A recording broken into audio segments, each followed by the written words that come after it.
playing the game. And I think what Daron Bland's done as a rookie is just is I mean, is, I'm trying to think back through my time.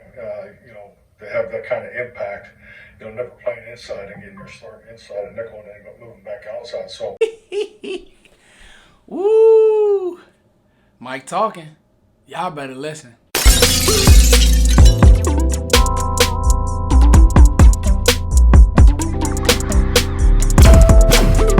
So, what's going on, Cowboys fans? I got 5 reasons why Daron Bland should be your starter on the outside moving forward.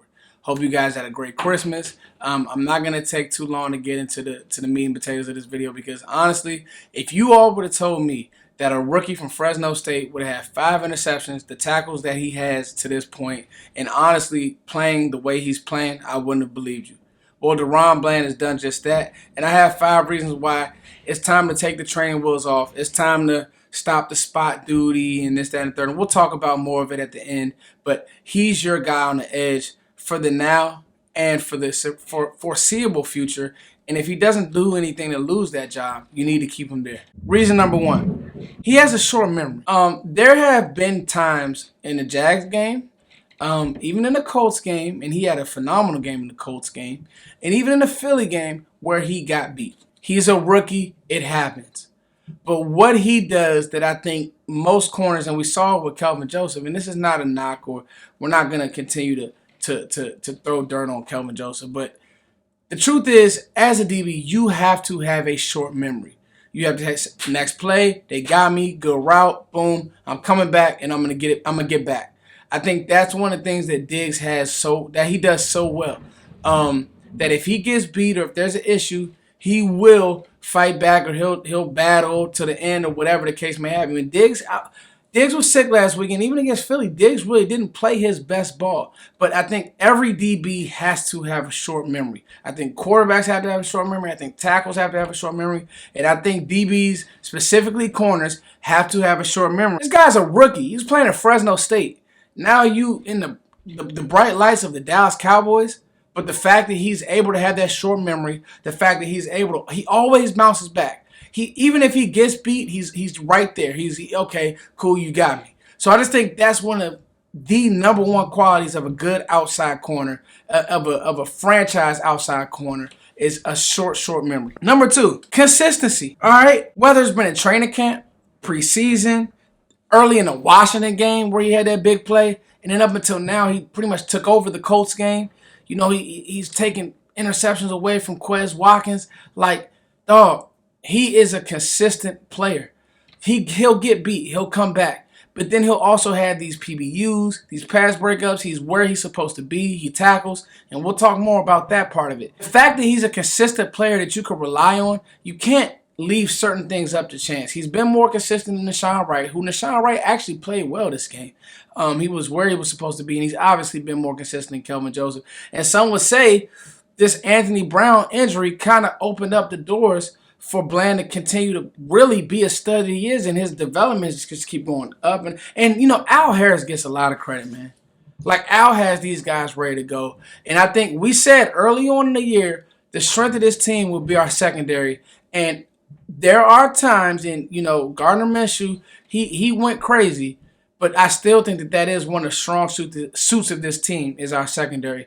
And Daron Bland's consistency, you heard Mike McCarthy, it's amazing. Number 3, a lot of you guys might not agree with this one, but this is Foots being Foots. Man, he tackles. Like, when you're playing on the road in the playoffs and that ball starts spilling to the edge and you're playing against San Francisco, who does certain things to the edge and that zone system that they run in, and the way that Shanahan is going to scheme you up, you better have corners that want to stick their nose in there. You got to go to Philly, you better have corners and DBs who want to stick their nose in there or it can get ugly. Now, Philly just had a huge loss with Lane Johnson. Don't know if he's coming back, but we see just how good that offensive line was. You better have corners, DBs, linebackers who are coming downhill. And to be honest with you, I would say right now, Daron Bland is probably one of your top 5 tacklers on the team. It'd probably be Dono, J-Ron, throw the linebackers in there, and then it starts to get sticky from there. I do know that Daron Bland wants to tackle. And listen to this.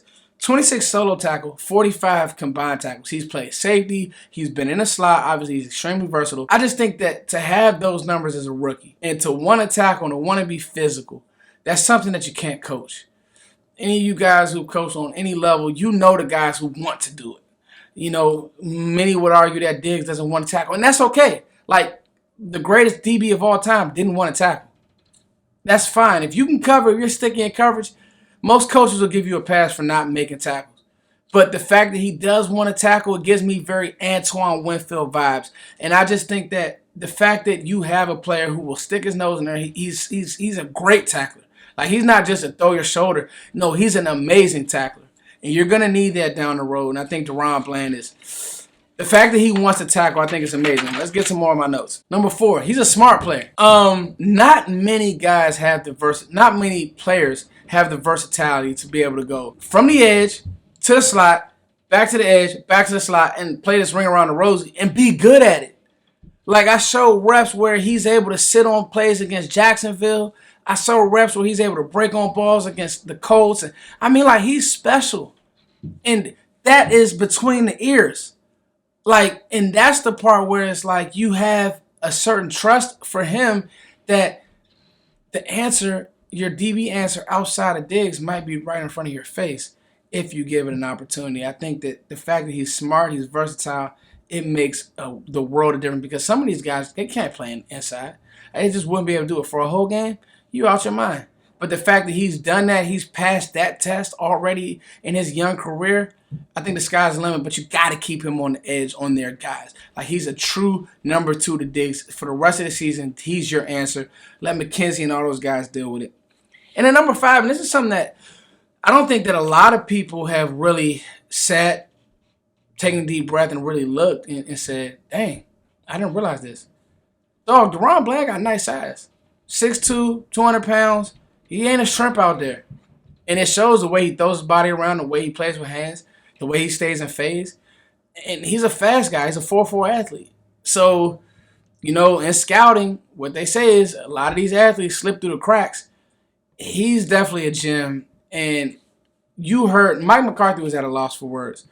And I don't think that he was mincing words or taking what he was saying lightly. Like, he really believes Daron Bland is who he is. And it's not about what he believes. It's what Daron Bland has put on film, guys. So, those are my 5 reasons. He's a smart player. His size, his build, he tackles well, he's consistent, and he has a short memory. But I'm going to give y'all a 6. Notes out the window. Just threw my notes on the couch. Who cares about those notes? He played a full season.